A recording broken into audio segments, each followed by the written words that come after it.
Hello बच्चों, welcome to all of आपके अपने यूट्यूब चैनल पर। मैं आपकी केमिस्ट्री टीचर काजल आपको केमिस्ट्री की सीरीज कंटिन्यू कराती हूँ। आप सभी को अब तक तो जान ही गए होंगे सभी। जल्दी जल्दी सभी लाइव आ जाइए, आपकी क्लासेस आ चुकी है। सभी लाइव आ जाओ। देखिए, ये टॉपिक्स हमारे लिए बहुत इम्पोर्टेंट है। आप इसको अच्छे से तैयार करके चलिए। अभी एक बार करो, फिर आगे जरूरत ही ना पड़े हमें इस चीज को करने की या समझाने की, कोई टीचर हमें समझाए।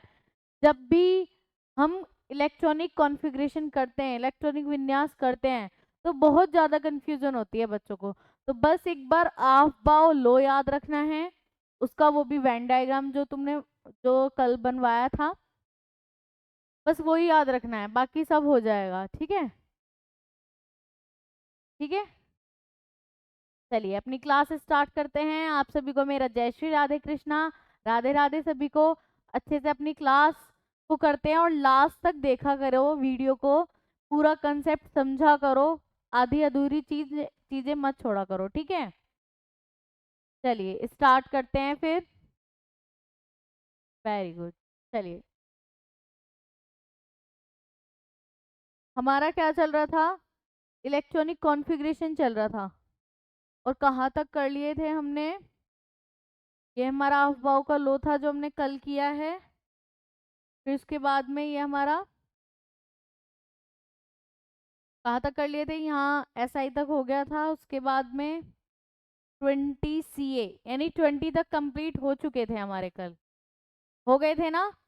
20 तक हमारे ये कंप्लीट हो चुके थे। Very good. चलिए अब नेक्स्ट चलते हैं। आज हम जो करेंगे वो करेंगे 21 to 30। और केमिस्ट्री में जो इलेक्ट्रॉनिक कॉन्फ़िगरेशन करते हैं उसमें बहुत सारे एक्सपेक्शन होते हैं। तो उन एक्सपेक्शंस को याद रखना है, यानी उन अपवाद को याद रखना है जो भी एलिमेंट में अपवाद आते हैं। ठीक है, चलिए स्टार्ट करते हैं आज 21 से। 21 किसका होता है? स्कैंडियम का। स्कैंडियम का होता है। तो जल्दी जल्दी बताइए, आप पाओ के लो से पहले किस में जाएगा इलेक्ट्रॉन?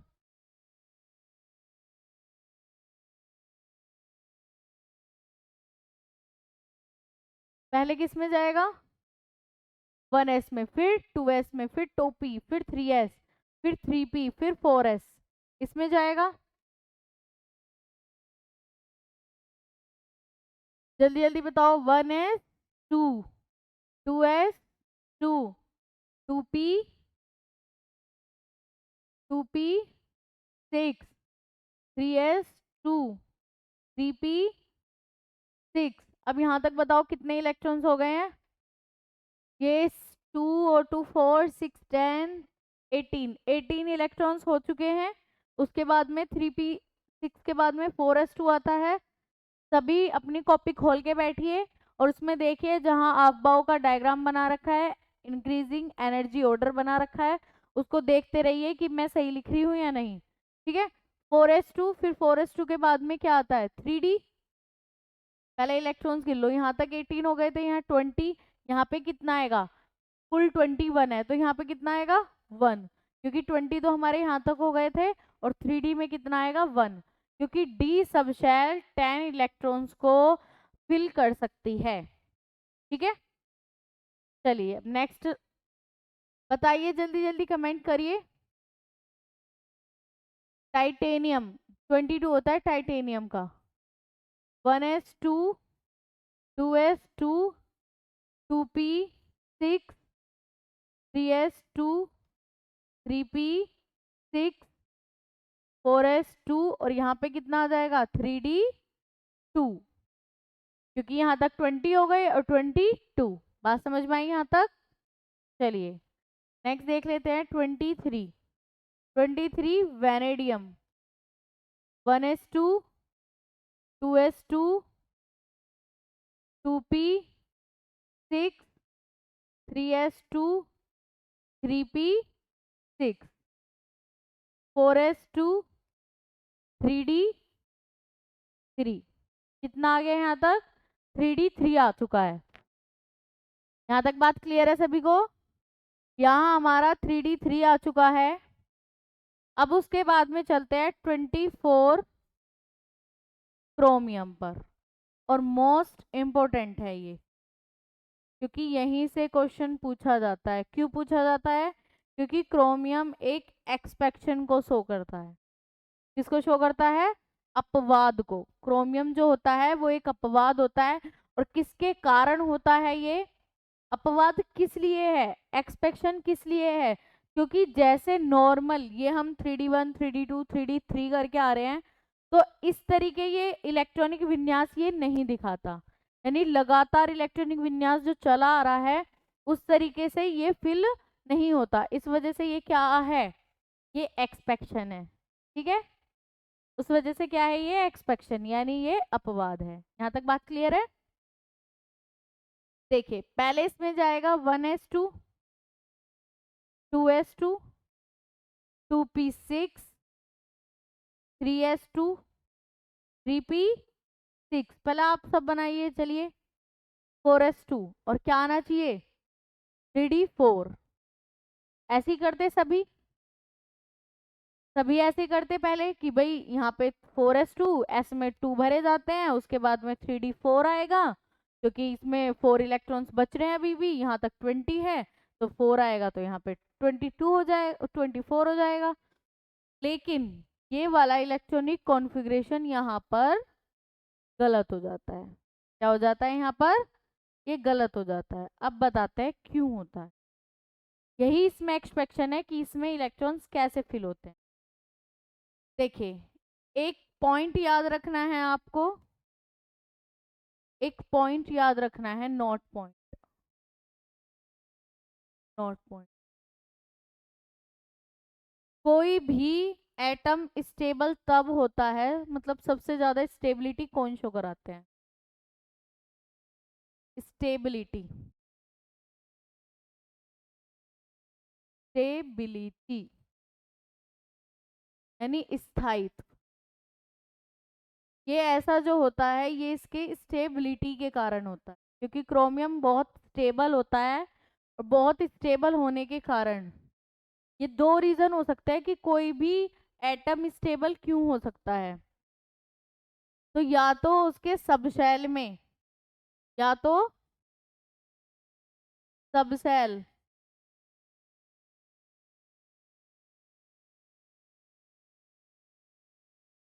उसका सबसेल जो है, सबसेल यानी उपकोश,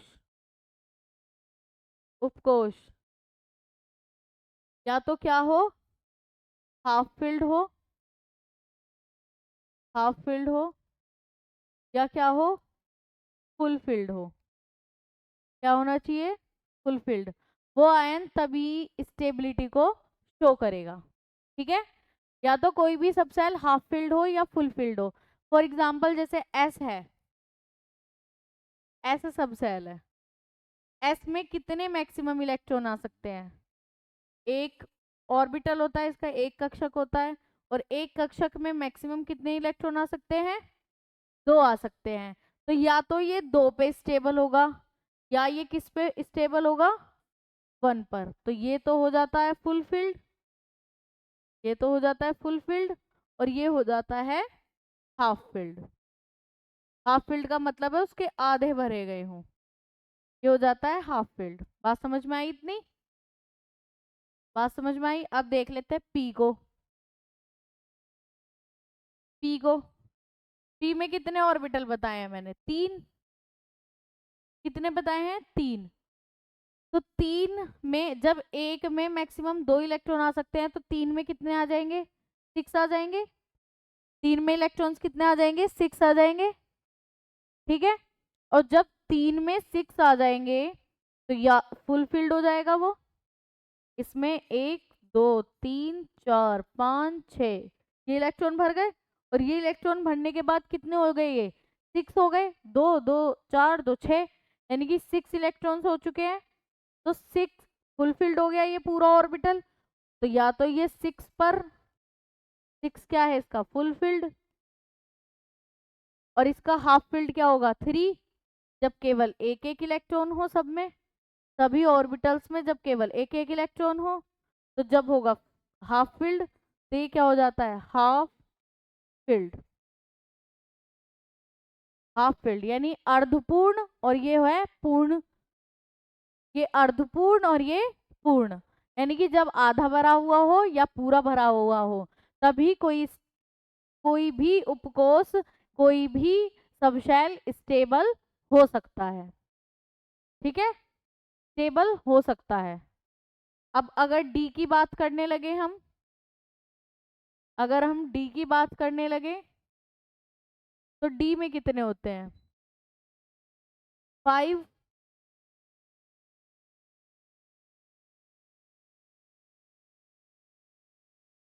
हो गए ना, 5 हो चुके हैं।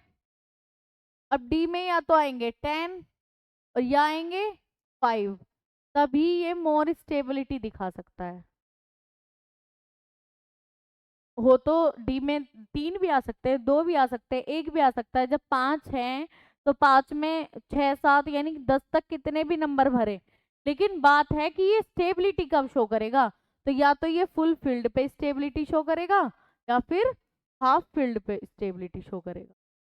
या तो फुल फील्ड पे वो पूरा स्थायित्व दिखाएगा, और या फिर हाफ फील्ड पे। इसी तरीके से हमारा एफ एफ सब सेल है। एफ सब सेल में कितने ऑर्बिटल्स होते हैं, कितने होते हैं, 7 होते हैं। 7 हो गए, तो 7 में कितने आ सकते हैं फुल फील्ड, 14 या फिर 7। तो या तो 14 पर स्टेबल होगा, या वो 7 पर स्टेबल होगा, यानी हाफ फील्ड पर। बात समझ में आई, यहाँ तक बात क्लियर है सभी को, जल्दी जल्दी बताइए। क्लियर है सभी को यहाँ तक बात, वेरी गुड। चलिए अब हम जो कॉन्फ़िगरेशन कर रहे थे उस पर पहुंच जाते हैं। अब एस में ये मोर स्टेबल है, क्रोमियम जो है वो स्टेबल है बहुत। तो स्टेबल तो वो जब ही शो करेगा जब उसके लास्ट, मतलब ऑर्बिटल जो लास्ट में है उसमें क्या आए, 4s1 जब 1 हो। अब तुम कहोगे 4s2 तो खुद ही स्टेबल है, s2 आ रहा है इसमें, फुल फील्ड है, लेकिन ये तो स्टेबल नहीं है। D4 तो मोर स्टेबल नहीं है, और जबकि दोनों को होना है, तो दोनों कब हो सकते हैं, ये अपनी एनर्जी को एक्सचेंज कर देता है, यानी डी इससे अपनी एनर्जी ले लेता है, एक इलेक्ट्रॉन को ले लेता है। तो ये तो बन जाता है 4s1, और ये बन जाता है 3d5। ये कहता है भैया अगर एक एक तुझ में से हट जाएगा और मुझ में आ जाएगा तो मैं भी स्टेबल और आप भी स्टेबल हो जाओगे, तो ऐसा करो एक इलेक्ट्रॉन मुझे ही दे दो। ठीक है, ऐसा करो एक इलेक्ट्रॉन मुझे ही दे दो। और इसको देने पड़ते क्योंकि ये तो खुद 4 भैया हैं, और ये कितने भैया हैं, 2 भैया है, तो भैया ये तो छीन नहीं सकते हैं एक को, एक को तो छीन नहीं सकते हैं। हम गेम खेलते थे ना, तो जब ज्यादा होते थे तो हमें मुश्किल होता था करना। कौन सा गेम था ऐसे, जब खींच के ले जाते थे, चैन चैन खेली है, जो वो हाथ बांध बांध के, हाथ बांध बांध के, ये चलिए जिसने खेली है उसको पता होगा। तो जब एक दो रहते हैं तो पागल बना देते हैं सारे लोग, और जब वो धीरे धीरे धीरे धीरे चैन मारने लगते हैं तो उनका पागल बनना बंद हो जाता है। 4s1 3d5 देखे यहाँ पे आइए। अब 4s1 3d5 इसका मतलब ये हाफ फील्ड हो गया, ये भी हाफ फील्ड हो गया, तो दोनों स्टेबल हो गए, और क्रोमियम होता भी स्टेबल है। इतनी बात समझ में आई सभी को, जल्दी जल्दी बताइए। Very good. चलिए, तो हम इलेक्ट्रॉनिक कॉन्फ़िगरेशन इसका इसके आधार पर नहीं करेंगे। क्या करेंगे, 1s2 2s2 2p6 3s2 3p6 4s1 और 3d5, 4s1 और 3d5। ठीक है, अब नेक्स्ट पे चलिए। बात क्लियर है सभी को, अब 25 पे आ जाइए। 25 किसका होता है, मैग्नीज का। तो क्या होता है इसका, 1s2 2s2 2p6 3s2 3p6। अब यहाँ पे बात आती है, आप कहोगे वहां तो 4s1 था और 3d5 था, तो अब क्या लास्ट इलेक्ट्रॉन 3d6 बनेगा?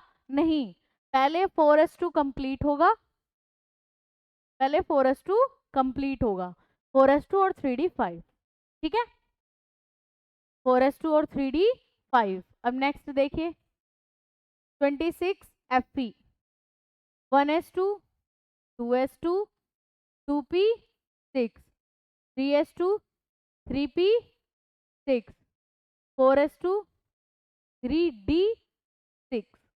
बात समझ में आई? अब इसका इलेक्ट्रॉन जाएगा इसमें, तो इलेक्ट्रॉन गिन सकते हो 26 होंगे, इलेक्ट्रॉन गिन सकते हो 26 होंगे, ठीक है।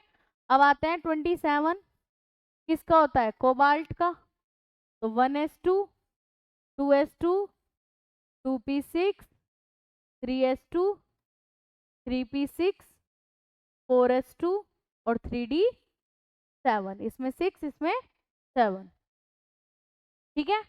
अब आ जाओ 28 पे, निकेल का होता है 1s2, 2s2, 2p6, 3s2, 3p6, 4s2, 3d8, ठीक है। अब आ जाओ 29 Cu पर, जैसा क्रोमियम में आया था ऐसा ही Cu में आएगा। कॉपर भी स्टेबल होते हैं, कॉपर भी स्टेबल होता है, और ये भी मोस्ट इंपॉर्टेंट एग्जांपल है। सबसे ज्यादा जो पूछा जाता है Cr और Cu पूछा जाता है, क्यों? क्योंकि इसका इलेक्ट्रॉनिक कॉन्फ़िगरेशन, इसका इलेक्ट्रॉनिक विन्यास ऐसे नहीं किया जाता जैसे औरों का किया जाता है, ठीक है। तो इसमें भी सेम उसी तरीके से भरेंगे। कैसे भरेंगे अब बताओ? 1s2, 2s2, 2p6, 3s2, 3p6, 4s2 और 3d9। आप ऐसे भरते, आप ऐसे भरते, लेकिन ये भी क्रोमियम की तरह क्या होगा? इसको नहीं करेगा, क्योंकि अभी मैंने क्या बताया था, जल्दी बताओ। या तो कोई भी ऑर्बिटल, देखिए डी में या तो D5 पर स्टेबल हो सकता है या D10 पर स्टेबल हो सकता है, ठीक है। तो या तो हाफ फील्ड पे स्टेबल हो सकता है या फुल फील्ड पे स्टेबल हो सकता है। तो मुझे ये बताओ, ना तो ये फुल फील्ड है ना ये हाफ फील्ड है, ये तो फुल फील्ड है लेकिन 3D तो नहीं है, डी तो नहीं है, तो ये क्या करेगा? ये कहेगा कि भैया आप हाफ फील्ड हो जाओगे तो मैं भी स्टेबल हो जाऊंगा, मतलब आप हाफ फील्ड हो जाओगे तो तुम भी स्टेबल हो जाओगे, और तुम मुझे एक इलेक्ट्रॉन दे के मुझे फुल फील्ड कर दोगे तो मैं भी स्टेबल हो जाऊंगा, यानी दोनों ही स्टेबल हो जाएंगे ये, ठीक है। तो कैसे आएगा यहाँ? 4s1 और 3d10, कैसे आएगा? 4s1 और 3d10। यहाँ तक बात क्लियर है सभी को? वेरी गुड, बहुत अच्छा, चलिए, बहुत समझदार हो आप, अब आगे समझ ही जाओगे, ठीक है, वेरी गुड। चलिए अब लास्ट करते हैं अपना जिंक। आज हम 21 से और किस पर जाएंगे? बस 30 तक करेंगे, ठीक है। लास्ट करते हैं हम 30 जिंक, 30 जिंक, ठीक है। 1s2, 2s2, 2p6, 3s2, 3p6, 4s2, 3d10। अब देखिए मैंने यहाँ पे जो 4s1 था ना, पहले उसमें इलेक्ट्रॉन भरा है, क्योंकि वो तो हाफ फील्ड था, तो उसमें इलेक्ट्रॉन आ सकता है, 3D में नहीं आ सकता, 3D में नहीं आ सकता। और ये बात याद रखना, जब तक कि पहले वाली शेल और सब शेल फुलफिल्ड ना हो जाए, अगले वाली शेल का नंबर नहीं आएगा। इसमें हम सिर्फ दो पे ध्यान दे रहे हैं, एक 4s2 एक 3d10।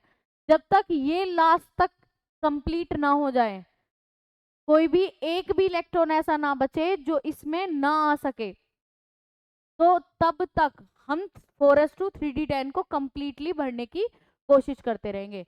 अब ये बताओ, अब इसका भी पेट भर गया और इसका भी पेट भर गया, यानी कि ये भी 2 रोटी खाने वाला है, ये 10 रोटी खाने वाला है, अब इनकी गुंजाइश नहीं है। तो अब इसके आगे जो इलेक्ट्रॉन्स आएंगे, 31 का आएगा, 32 का, तो ये कहेगा भैया हमारा पेट भर गया है, अब तुम अगले वाले इंसान को दे सकते हो। ठीक है, तो अब तुम अगले वाली शैल को दे सकते हो। फिर ये 3D के बाद में जाएगा, फिर ये 3D के बाद में जाएगा, यानी कि अफवाह के लो से 3D के बाद क्या आता है, 4p वाला शैल आता है, यानी 4 सेल में p उपकोष में जाते हैं, p सब शैल में जाते हैं। बात क्लियर है यहाँ तक? तो मैंने आपको बताई भी है कि कोई भी चीज स्टेबल और अनस्टेबल कब हो सकते हैं। कोई भी सब शैल या तो स्टेबिलिटी जब दिखाएगा जब वो हाफ फिल्ड हो, या स्टेबिलिटी जब दिखाएगा जब वो फुल फिल्ड हो। तो Cr और Cu का इलेक्ट्रॉनिक कॉन्फ़िगरेशन जरूर याद रखना है। अब मैंने आपको समझा ही दिया है अच्छे से, आप अच्छे से कर सकते हैं इन क्वेश्चंस। ठीक है, इससे रिलेटेड सारे क्वेश्चंस आप करिए। फिर आयंस की बात करेंगे कि आयंस में हम कैसे निकालें इलेक्ट्रॉनिक कॉन्फ़िगरेशन। ठीक है, ऑल द बेस्ट सभी को, राधे राधे। अपनी क्लासेस अच्छे से देखिए, लास्ट तक देखिए, और जिसको भी कोई प्रॉब्लम आती है या 11th के ग्रुप से जुड़ते हो, जितने भी 11th के ग्रुप से जुड़ना चाहते हैं वो इस नंबर पर मैसेज कर दीजिए 8755912680। इस नंबर पर आपको थ्योरी में, हर चीज की थ्योरी में आपको कंप्लीटली मिल जाएगा। ठीक है, इस नंबर पर आप मैसेज करिए। 11th से जुड़ने वाले जो भी बच्चे हैं, जो भी क्लासेस देखते हैं, उसके बाद आपको थ्योरी वाइज इंग्लिश में मिल जाएंगी PDF। ठीक है, जिसको इतनी हेल्प चाहिए तो जल्दी जल्दी मैसेज कर दीजिए इस नंबर पर। ओके, ऑल द बेस्ट सभी को, राधे राधे। अच्छे से क्लासेस देख।